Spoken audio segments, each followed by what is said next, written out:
You're live right now. Hey, good morning, everybody. Welcome to another Cars and Coffee. And if you're a car guy and like performance, you're in the right place. We've got some interesting topics today. I might point out that what I talk about comes from the Speed Therapy Society group. So if you're not a member, please join. It's a great group of like-minded people with performance, and all the questions that I talk about come from that group. Or you can send in questions live. I mean, I'll try to answer any questions you send in live. I'll try to answer. But I'm Kenny Brown, and for the next hour or so, I'm going to try to share my 40 plus years of experience in professional motorsports and building just top of the line performance cars and championship winning race cars. And today's subjects, it kind of changed a little bit during the week as I was preparing. We're going to talk about the IRS and the Cobra. I kind of shifted what I'm going to talk about, and I'll get to that a little bit later. But let's see, we've got something to show you. We've got our new first production run of our new jacking rails for the S550 Mustang, which are kind of unique. And we're going to talk about we're going to do IRS. We're going to talk about that later, and it's going to be kind of cool what I decided to come up with. So Carrie said we should have a few new people with us today. So if you're just joining us for the first time, I've been around for a really long time, building cars and winning national championships at the professional level. And I like sharing my knowledge. I mean, I can't take it with me.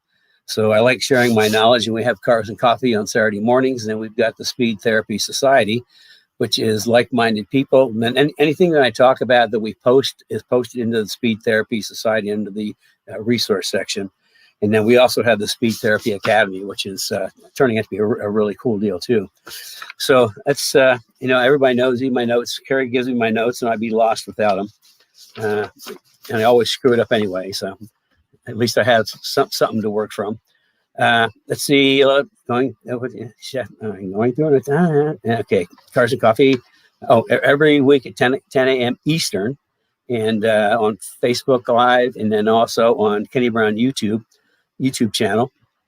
And some of the things that we've talked about in the past, like last week, we talked about reducing wheel hop in IRS, also how and when to measure ride height, and then cold air kits.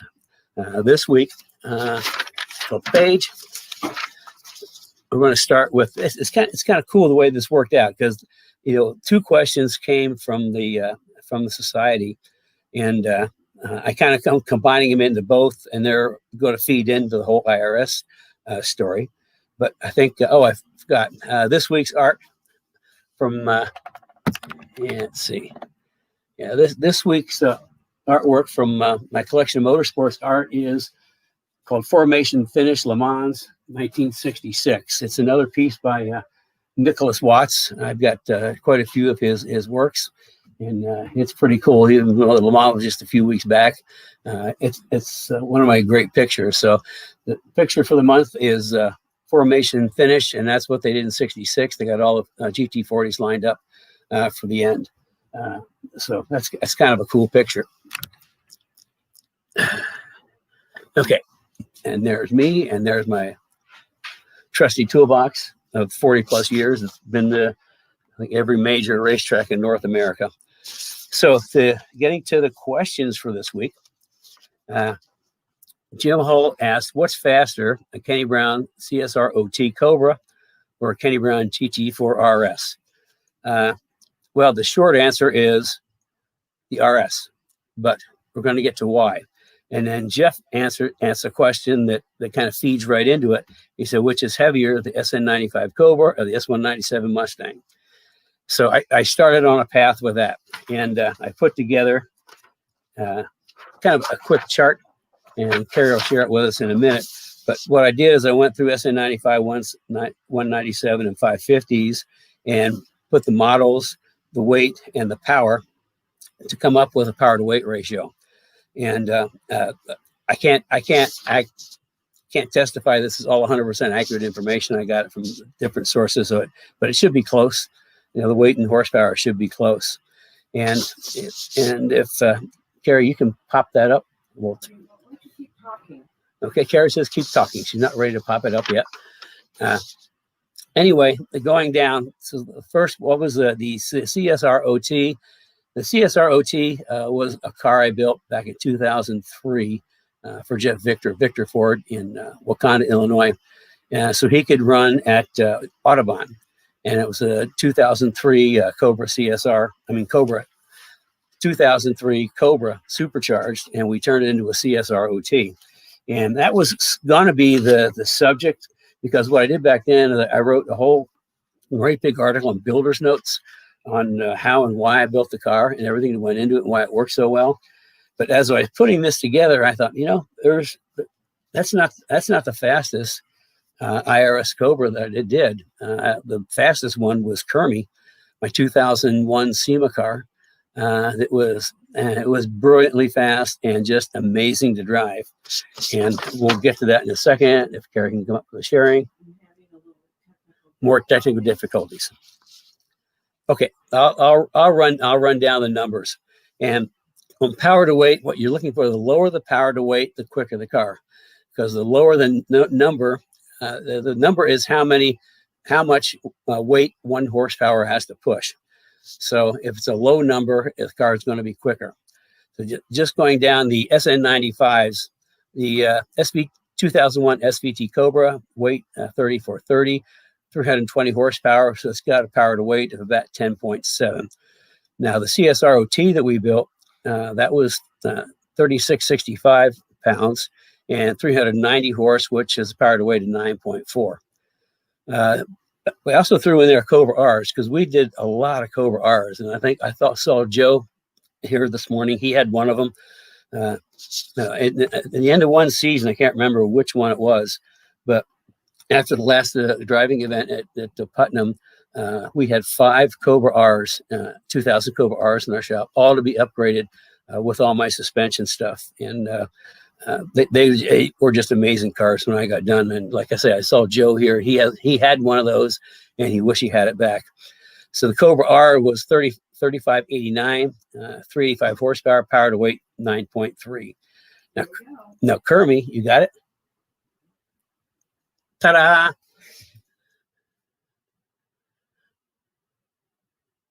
Okay, can you make it bigger? Gives me a chance to have some coffee. This is Cars and Coffee. So there's the cars and here's the coffee. There we go. Okay, that's better. I'm going to run it. Also, just as an FYI, we're going to put this chart into the resource section of Speech Therapy Society. So if you'd like to print it off for yourself, it's going to be there, or as a reference point. So where I left off was after the Cobra R at 9.3 was Kermie, my CSR. It was 3350, 385 horsepower and 8.7 power to weight. And that car was brilliantly fast. It was just amazing to drive. I could put it anywhere on the track. And so after I did this and thought about that, I thought, I should include Kermie in talking about the building the ultimate IRS Cobra. So what I'm doing is the builder's notes that I had for the CSROT, I'm going to rewrite and we're going to change it so that I include some of the other, like the, no, I can talk. They can look at that. I'm going to include the Cobra R's and Kermie and do sort of an expanded builder's notes. And what I said earlier, we were planning to do kind of like a little mini workshop for the CSR Cobra this week. But after doing this, I thought, I've got a lot more information that I can squeeze in just a half an hour or so. So what we're going to do, you can put me back on so I can talk to people. And does it work? I'm back. Okay, here's what I decided to do. I'm going to do just a specific workshop for building the Ultimate Cobra. And it's not going to be on like Facebook like we do this. I don't want to do it in Cars and Coffee because it's too much information. So what I decided to do is we're going to have like a workshop on Wednesday evening on Zoom, which is a lot more personal. People can interact. And the reason I'm doing that is with the Speed Therapy Academy. every other Wednesday is what we call a master class, where we'll have guest speakers come in and speak for a half hour and then answer questions. So I'm going to do this on a Wednesday evening, just like it were a master class in Speed Therapy Academy. And I said it's going to be on Zoom, so people can interact pretty easily. And the date is Wednesday, the 14th of October. So, and there's going to be a place to sign up, I think, to register. And what will happen is we get close to it, you'll get an email with the little link thing, so you link into Zoom. So I thought that'd be a lot better. I can spend more time talking about it. Plus, it'll be just like one of our Speed Therapy Academy classes where people are on Zoom, so you'll be able to ask me questions as we go along. So I'm pretty excited about that. I think it's going to be a lot better than just a little half-hour session talking about the IRS Cobras. Because I mean, I built some great Cobras. I mean, I still think they're one of my favorite cars, and we still support 99 to 04 Cobras with suspension because I think we've got the best. So anyway, going down, I mean, Kermie was 8.7 power to weight, but it's not just the power to weight; it's how well the car worked. I mean, it just worked really well. Moving into the S197s, can we put our chart back up? See how this works again. I guess I need to sip some coffee. Well, I need to maybe I kind of like wave off to the side when I want the chart put up. It's missing again. Okay, I'll read it off of mine. S197 Mustangs, a 2005 GT, 3614 on weight, 300 horsepower, power to weight ratio of 12 to 1. 11 GT, like with the Coyote motor, they're like 3705, 412 horsepower. And that's the power to weight of 9 to 1. Now the Boss, 3483, 444 horsepower. That gives you a power to weight of 7.8, which is why the Boss cars are so fast. Now 2010 GT 500 is 3918 in weight and 540 horsepower. So that's 7.3 power to weight. Here we go. Oh, it's back? Yep. Okay. Yep, there's a great big thing in the bottom. I'll get rid of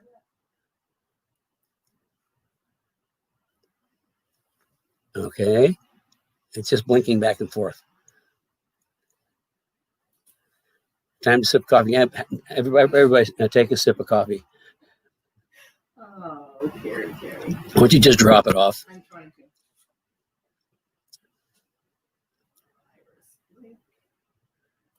to. I'll keep talking. Anyway, going down the, I see that we got the Boss, and the Shelby GT 500 was 3918, 540, so 7.3 power to weight. The 13 Shelby GT 500 was 3817, 662, so that's got a power to weight of 5.8, which is theoretically really fast, at least really fast in a straight line. Here we go. Okay. But then we had Ruby, another one of my favorite cars, my 2012 GT4 RS, which was about 3,700 pounds. It had a Coyote Boss motor in it, 510 horsepower and 7.3 power to weight. And that car was really, really quick. And it was, again, another car that you could put anywhere. It had amazing speed, amazing brakes. I chased down a lot of really cars that should be much faster than Ruby, but wasn't a challenge. We had one video at Road America where I was carrying so much speed off of turn 14 for the straightaway, I had to back out of the throttle to keep from running into a Viper. And as soon as I got by, I ran past him and held him off all the way down the straightaway. And I think a lap or two later, I outbroke a GT3 Porsche RS into turn 5. So I mean, that was a really fast car. So the power to weight ratio is only part of the equation. I mean, if power to weight is in a straight line, that's where you're going to see power to weight work, if you can get the power to the ground. So that, the GT 500 with its 5.8 power to weight ratio theoretically is really fast. However, with Ruby, my car with a 7.3 power to weight ratio, like at tracks like Road America, was much, much quicker. And the reason is with the AGS 0.4 suspension in S197, I mean, I get to the gas so much sooner. I mean, it's the car brakes later and rotates quicker, and I get to the gas sooner. So I'm to the gas by the time I hit the apex. I'm full throttle, so I'm getting a big launch off the corner, and that's what you get. You get the faster you get off the corner, the faster you're going to be in the straightaway. And I would pass GT 500s all the time on the straight between turn 3 and turn 5 at Road America, just because I'm getting the power down. I'm carrying a lot of mid corner speed, a lot of exit speed. And with all the power and torque that they have, well, first of all, they got a lot extra weight in the front, which makes them just a little more sluggish to turn and a little harder to brake compared to like a Ruby. And they have to wait to get to the throttle, because if they put the gas down, they're going to spin the rear tires. Well, I'm full throttle before I get off the corner. So power to weight is only part of the equation. I mean, you've got to have the platform underneath to make it all work. I was able to get 2017 showing up before it wasn't. Okay, so we can move into the 550 cars now. 17 GT, 3,700 pounds, 435 horsepower, 8.5 to 1, which is pretty good. And then a 19 GT with the better motor is with the again 3705 at 460 horsepower was 8 to 1. The Shelby GT 350 at 3750 and 526 is 7 to 1. But then we've got Maryland, the really cool GT4 CSR that I built for a customer down in Arizona, and that ended up being 3,600 pounds. We took some weight off of it, and about 560 horsepower naturally aspirated for power to weight 6.4. But again, that was only part of the equation. I mean, it was an amazing car to drive. I mean, it had everything. We had the big six piston calipers and 15-inch rotors on the rear, and on the front we had the monster. I mean, the monster are mega brakes with the calipers 15 inches tall. GRZ double adjustable remote canisters. We had some aero on it, carbon hood. I mean, the car was just amazing to drive. Also, we had like forged line wheels and 305s on the front and 315s in the back. I mean, the car was just blazingly fast and just a ball to drive. So power to weight is only part of it. It's like you've got to get that power to the ground, and you've got to be able to manage it. So that's why there's, so getting back to the original question, what was quicker, the CSR OT or the GT4 RS? GT4 RS hands down. And that was a much, much quicker car because, again, the CSR OT was supercharged, which meant it had a much heavier front end, which makes it look you can't brake as deep as I could, and it's kind of sluggish around the corner, and then I'm off the corner faster. So I mean, just having a lot of power doesn't necessarily mean the car is going to be quick, which is I always, I mean, anybody that's with me for a while, we know I just push the performance platform. It's all about what's underneath the car first. I mean, the real speed comes from the platform. Certainly you need an engine, but I mean, the real speed, like I just say, I mean, I can blow past GT 500s with a GT just because I'm carrying more speed through the corner. So, I mean, the better question should have been what was faster, Kermie, the 2001 CSR, or Ruby, the GT4 RS. It's kind of like they would be pretty close because, I mean, Kermie was, quite a bit lighter. Didn't have as much power. The power to weight was a little bit more, 8.7 versus 7.3. But I mean, they would be pretty close as far as quickness.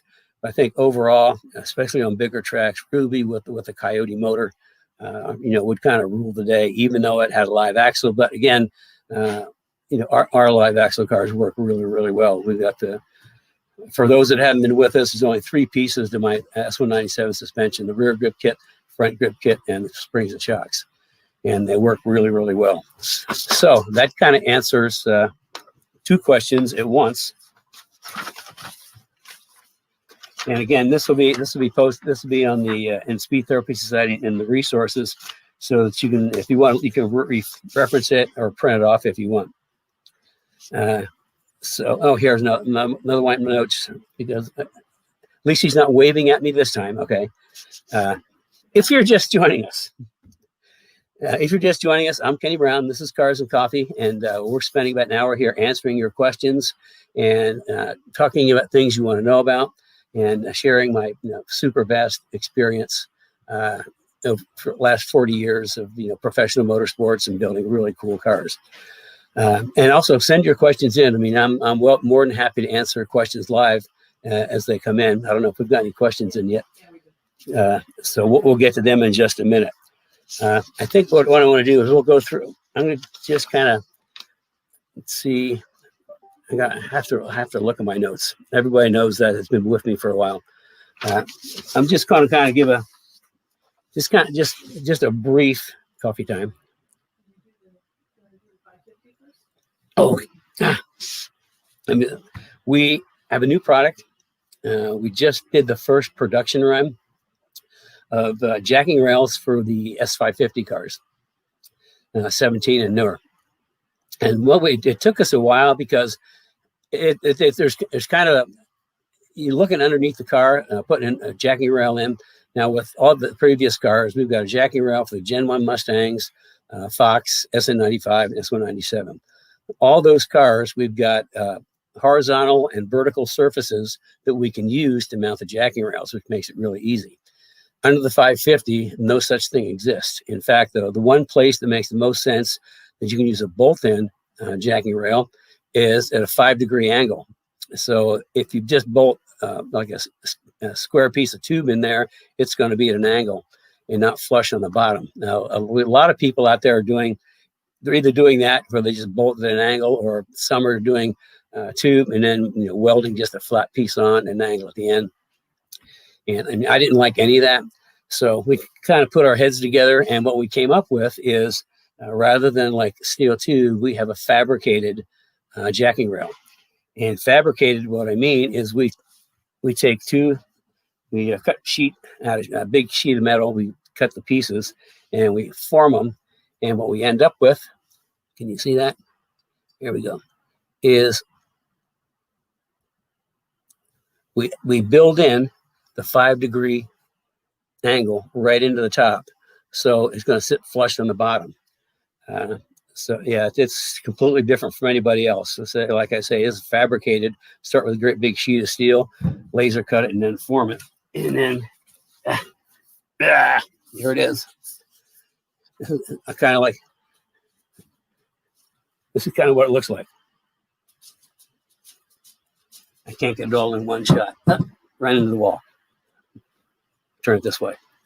Anyway, you can really see there's a really good shot of how it's not flush.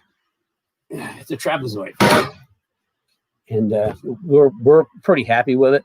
We think it's going to work extremely well. I mean, it's certainly a lot tighter than anything else that's out there. So that just came out of production this week. I think they're on our website now. So the first production run, I think it might almost be sold out, but I don't know. So if you've got a 550 one, really, really cool jacking rails, we've got them now. Okay. So this is the original builder's notes I did for the CSROT. And just to kind of give you a brief overview, and this is going to be expanded to include other of my IRS Cobra cars. And even if you don't have an IRS Cobra, I think you probably learn a lot in the workshop, or I hope you learn a lot in the workshop. Even if you learn a little in the workshop, it's still of good value. But when I start talking about the CSR background, and then I go into anybody who's been with me knows it's always the power foundation. I mean, you gotta have a power foundation, performance foundation, whichever you want to call it. And there's 5 secrets to my power foundation: chassis, suspension, wheels, tires, brakes. You get all of them right, and all of a sudden you got a car that really, really works. So what I do is I go through the performance foundation for the IRS Cobras, and I talk about the chassis, and then I talk about the advanced AGS is something I coined as my advanced geometry suspension systems. And for the SN95 for the regular live axle SN95s. That was AGS 3.0. Of course, the third generation. First generation was the 87 Saleen Championship Saleen Mustangs that I engineered and built and managed at 4 national championships. That was AGS 1.0. Even though it's supposed to be show stock racing, trust me, we had different geometry than anything else, but you couldn't tell. There was sometime I'll tell you the secret to that. So that was Gen 1, and then 2 we added like the fixed strut, and then in Gen 3 we added came out with the tubular K member in the front with AGS geometry, and then 3.5 was with the IRS. So what we're going to be talking about is advanced geometry suspension Gen 3.5. And I'll talk a little bit about how that all came about. Oh, I got a couple of pages on that. And then I'll break down the suspension parts, why they do it, what they do, why they do, and why I chose to do it that way. And with the cars that I build, it's like if I can't find what I'm looking for in the marketplace, I'll just build it. I mean, that, goes back to my years and years of motorsports. I mean, you need something, just build it. So I just kind of carry that forward, and I talk about how and why I do things. I mean, I don't do anything I don't build anything that just is cool and pretty and just replaces a factory piece. Everything that I design and build has a function and improves something in the geometry. So I'll go through the front suspension, the rear suspension, and then brake packages. Brake packages have changed since I first did this. So we'll talk about brakes, and then wheels and tires. This is almost like a mini version of the Speed Therapy Academy. We'll talk about some wheels and tires, and then part of the performance foundation is like the differential, and the back of the car. Let's see, cooling. We'll go through cooling. Cooling is important. The more power you make, or the faster you go, the more heat you generate, and the more heat you generate, the more heat you got to get rid of. Otherwise, bad things happen. So we'll talk about heat management and cooling. All the way down to like brake ducts, and the thing about brakes, and we'll talk about brake pads too, because people don't realize what brake pads are. Brake pad is an energy conversion implement, because a Mustang going down the track 120 miles an hour, that's kinetic energy moving at a pretty good clip, and the only way there's a couple of ways to to slow or stop the car, tree, wall, guardrail. Those aren't really the preferred method. The preferred method is using your brakes. And what your brakes do is they take the kinetic energy of that mass, that 3,800 pound mass running down straightaway, and they convert it to heat energy.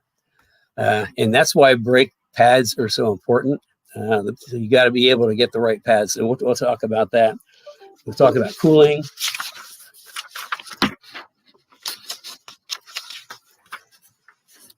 A little bit about the interior, what I do in the interior as far as seats and harnesses. Let's see, and then the cars that I build are all serialized, and it's kind of interesting. There's over like 500 serialized Kenny Brown Mustangs out there, and just recently, all of a sudden, we've seen a lot of Fox Mustangs popping up, Kenny Brown Fox Mustangs. People calling to get information, so we have to go in the archives and dig up the serial number and give them information, which is really kind of cool. I mean, I love seeing these old cars come back to life. And we even, speaking of old cars come back to life, a friend of mine over in Ohio he now owns both of the 86 Saleen Mustangs that I built, which kind of started the whole big Saleen career thing. With the one that won the 24 hours of Canada, the backup car won the 24 hours of Canada, and then he was able to get the body, I think number 9, and he's rebuilding that. So that's going to be pretty cool. So that's kind of what we're going to go through. It's going to be like a real condensed mini version of the Speed Therapy Academy, where we really dive into each individual subject. And like I say, I thought Wednesday evening would be much better than trying to squeeze that in on a Saturday in Cars and Coffee. Have I missed anything? No, the people like what they're hearing, if they can hit the like Oh button. yeah, I forgot. I always forget something. Please hit the like button on Facebook. Yeah. or on YouTube. Do you want me to go through it? Yeah, please. Okay. Yeah, if you like what Kenny's sharing, if you can please click the like button in Facebook, and if you're on YouTube, do the same. We're live, simulcasting live on both YouTube and Facebook. If you can't catch it live, you can always catch all the episodes on YouTube, the Kenny Brown Performance YouTube channel, and we're at 29 episodes now. Yeah, who'd have believed that? We did this. This kind of started with, I did 2 Saturdays. I just kind of did answer a few questions, and this has kind of like grown into a whole series, if you wish. So, well, she's relocating the control panel up to here so I can hear the questions. Okay. So what we have, this one I believe is coming from, if I can find it, from YouTube. Jonathan Manitooth, let me know if you're coming from YouTube because I could not find your question on Facebook. He is asking recommended tire pressure for front and back for street driving. I mean, the recommended tire pressure is, look inside the door panel. I mean, that's the best way to do it.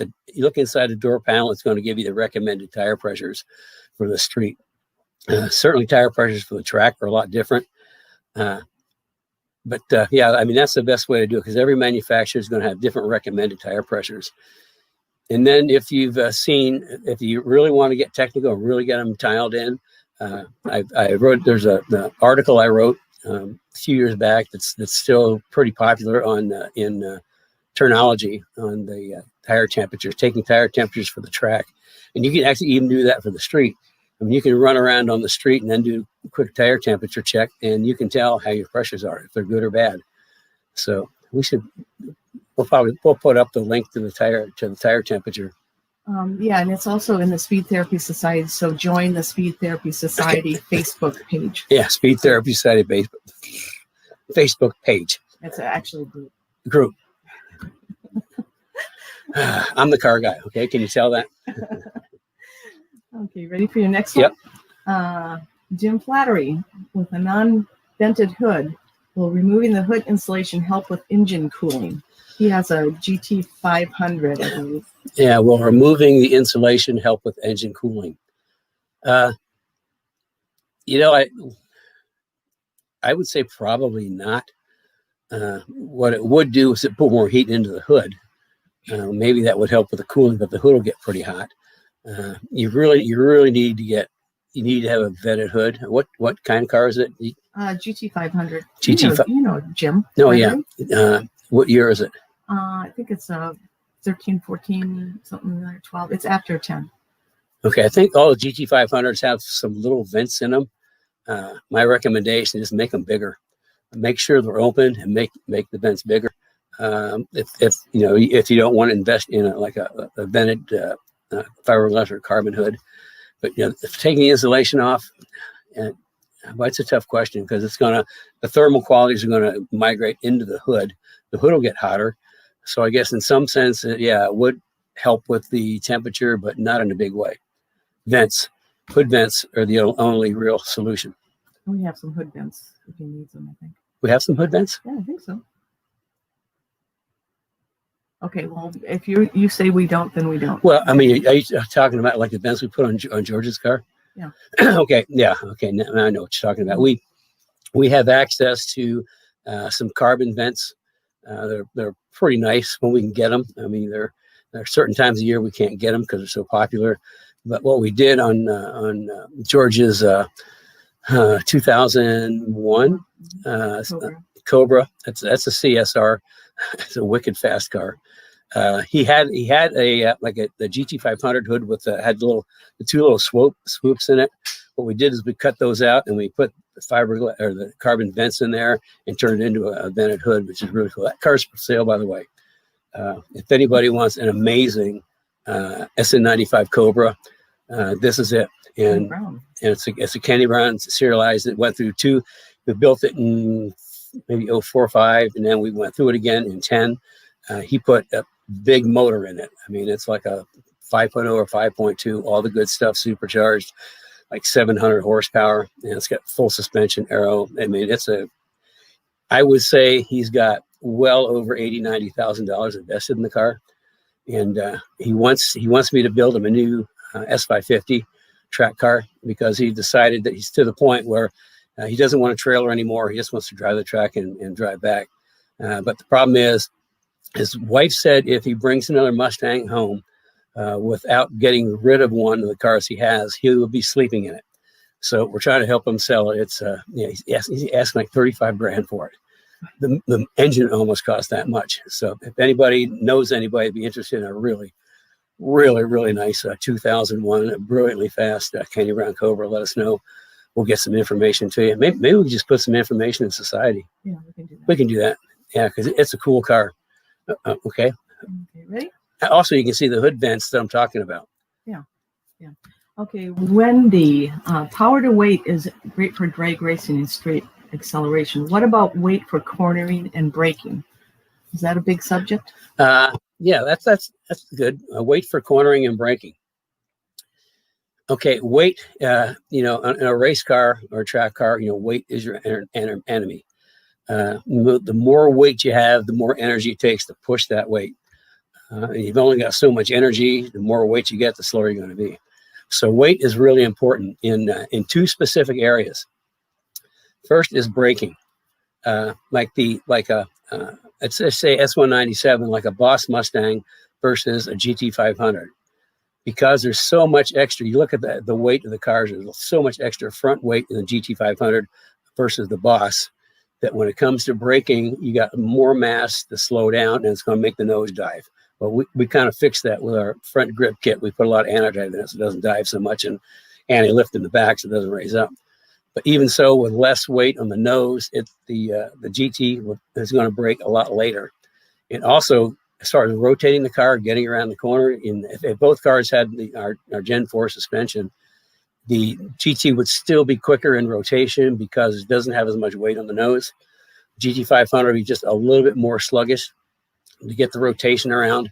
And then getting off the corner, obviously, the lighter car is going to get up the corner quicker because it's not going to spin the wheels because of torque. So yeah, weight is a big deal in track cars and motorsports. And Mustangs they're front end heavy, which always is a challenge. I mean, they're drag race cars. Big motor in the front, live axle in the back. Straight line speed is their strength, which is when I did the AGS 4.0 for the 197s, I specifically engineered them around the strengths and weaknesses. Strength is straight line speed. I mean, they're a drag race car, straight line. So the first part of that is with the anti-dive we put in the front, the anti-lift in the back. The cars will brake much, much later than a normal car, like a lot later. But by being able to brake 2, 3, 4 car lengths later, you just made that straightaway longer. And with the geometry I have in the front, I mean, you turn the wheel and the car just turned.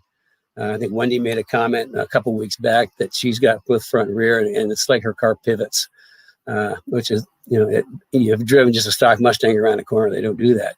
So by getting this to rotate quick, and then you can get back to the power sooner because, the roll centers, front roll center up, rear roll center down. You can get back to the power sooner. You don't have to wait as long for the axle to settle. So coming off the corner, you're getting the gas sooner. So you're actually making the next straightaway longer. So by late braking, I made the first straightaway longer. By quick rotation, I made the corner shorter.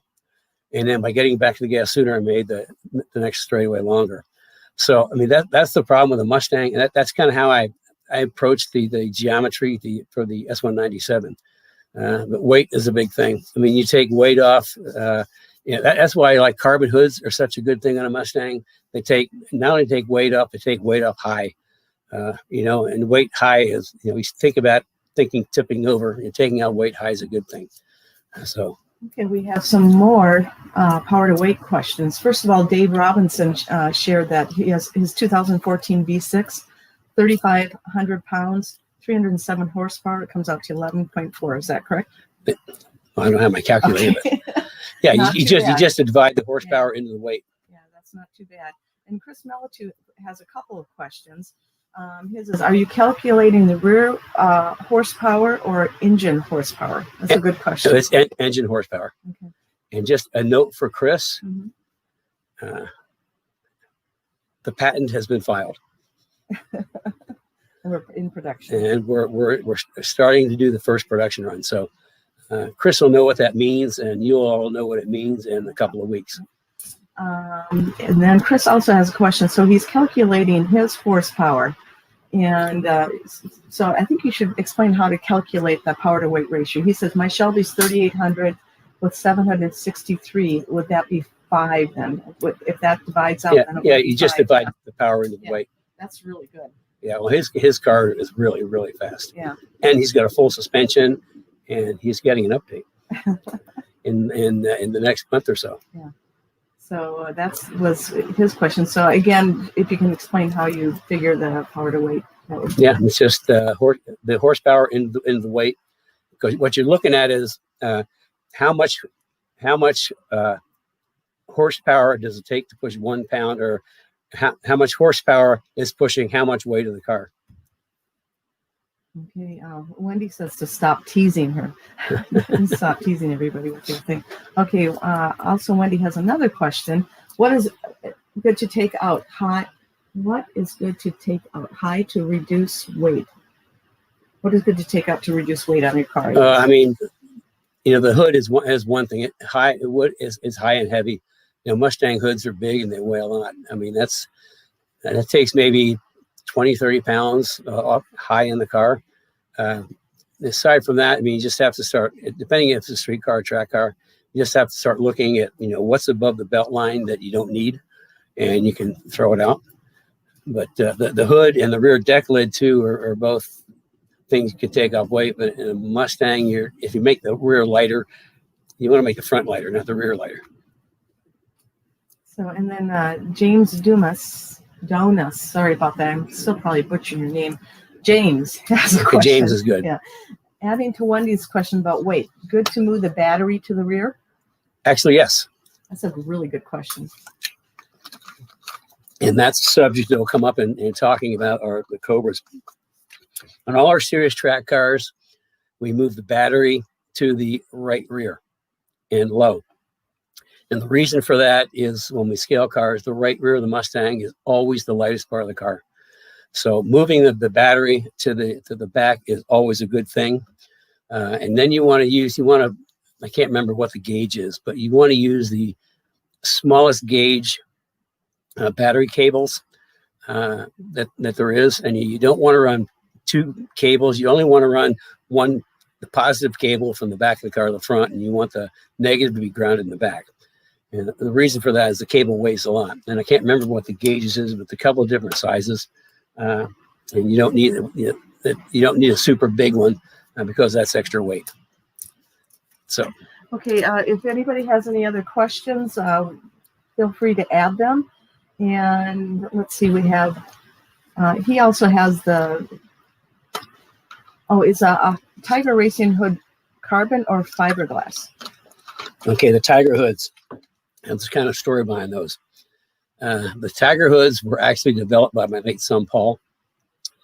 He developed it on the SN95 cars, and he carried it over to the S197s.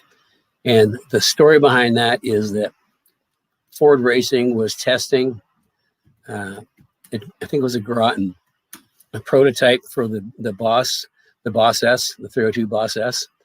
And Paul showed up with one of his hoods, and they did just a back-to-back test. All they did on the car is they just put the hood on, the vented hood. It was carbon, and the car picked up. It was big. It was like 1 or 2 seconds lap time.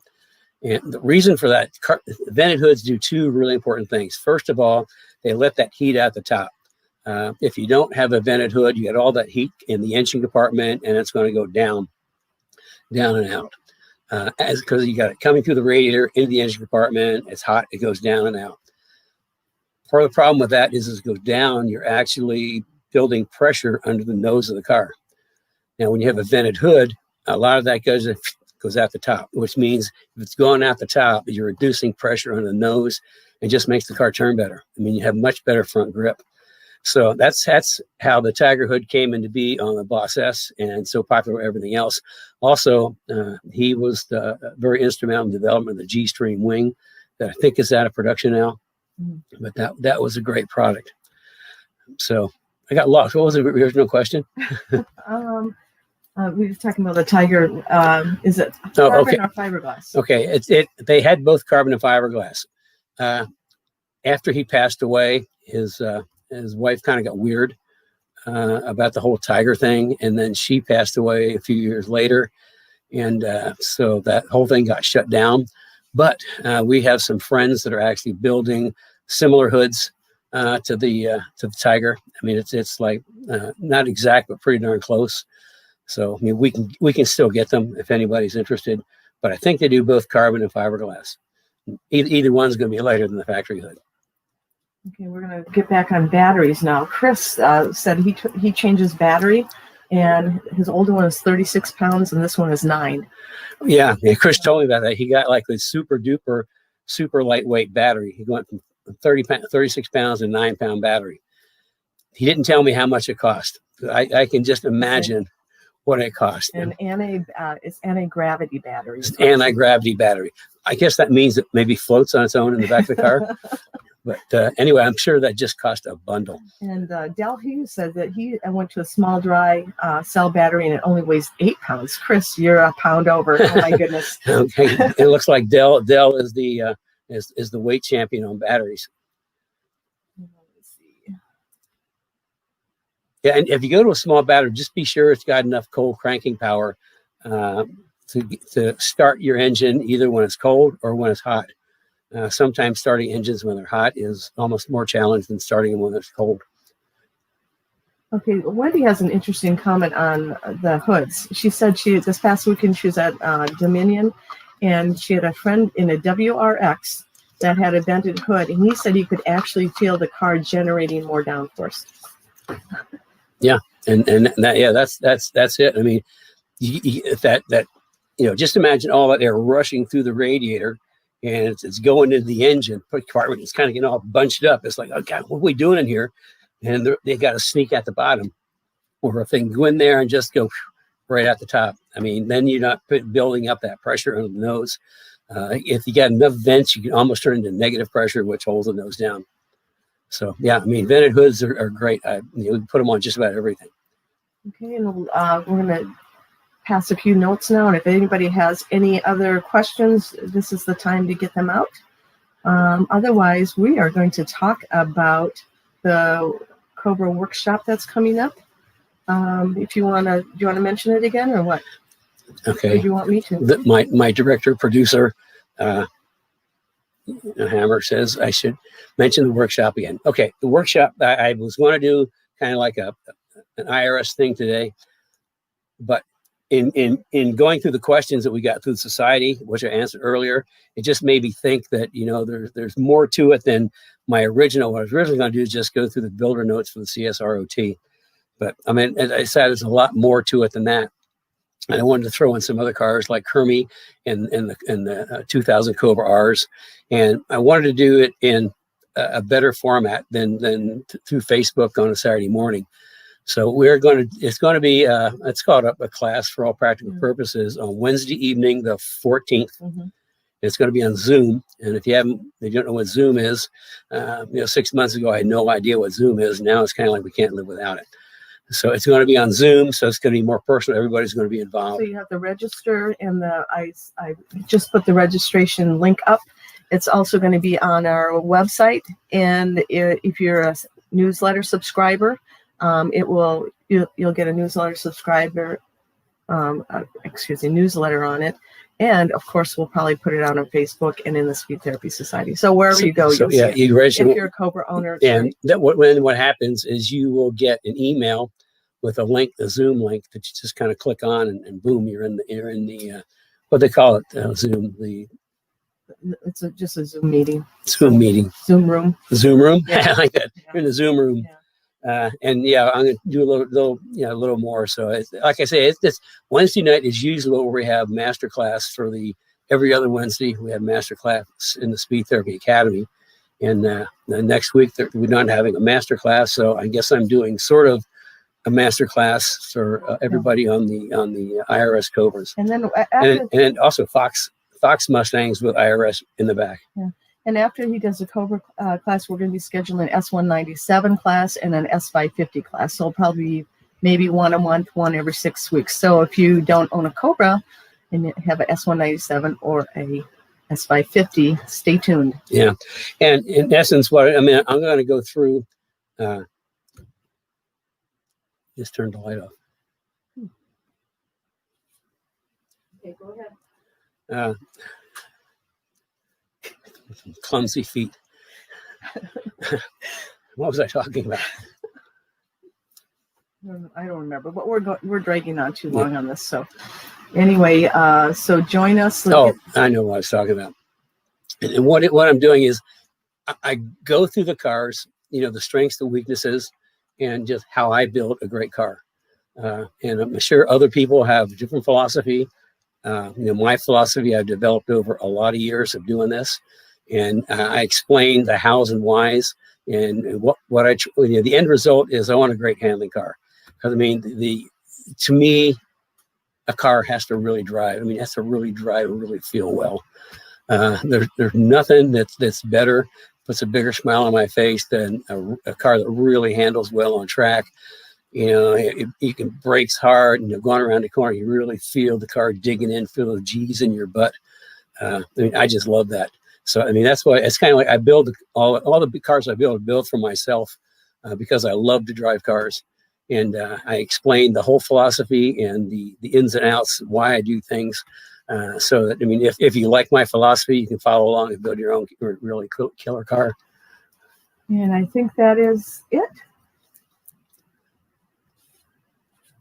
Oh, Brian West said, do you have Academy people have to register? Yes, Brian, the link is different than the Academy Zoom link. So yes, you would have to register. Yeah. The Academy is a 12-week course, and we're in week 8 now. Yeah. And I think it's turning out. I did a workshop earlier that was really popular, transforming your driving experience. And from that, we developed the Speed Therapy Academy, which is a 12-week course. It's a paid course, but I take every subject and we really drill down. And again, it's Zoom, so people are participating. It's just like we're in a classroom. So Carrie is talking about maybe doing another Transforming Your Driving Experience workshop in November. November. And then doing another academy starting after the first of the year. So we'll keep you tuned. It's people in the Academy just are really enjoying it. You're giving a lot of valuable information. So anyway, I think you can do your little spiel. If you guys can give us some likes, that would be helpful. Yeah, the thumbs up. The thumbs up, and for people that are new, we had kind of a problem with Facebook.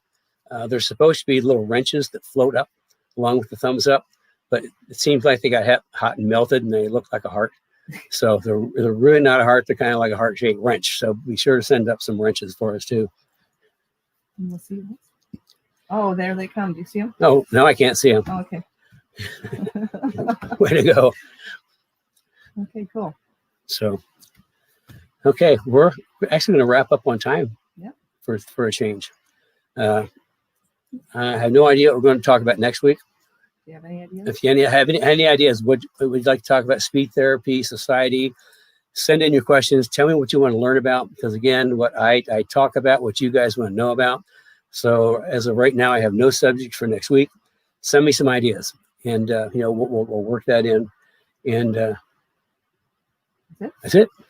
It's turning into a chilly time of the year here in Indianapolis. Go ahead. Anyway, I don't know where you guys are, but I think summer's over. So it's time to start thinking about what we're going to do over the winter. We got a number of cars coming in. We're going to really do some cool updates on.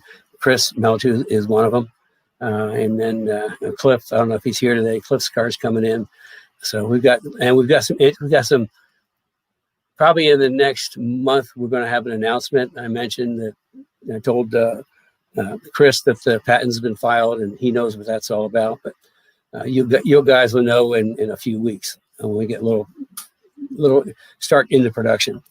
So with that, have a good weekend, everybody, and we'll see you next week. And remember to keep the sunny. Okay, back up. Okay, remember to keep the shiny side up. There, got it out. So we'll have a good weekend. We'll see you all next week.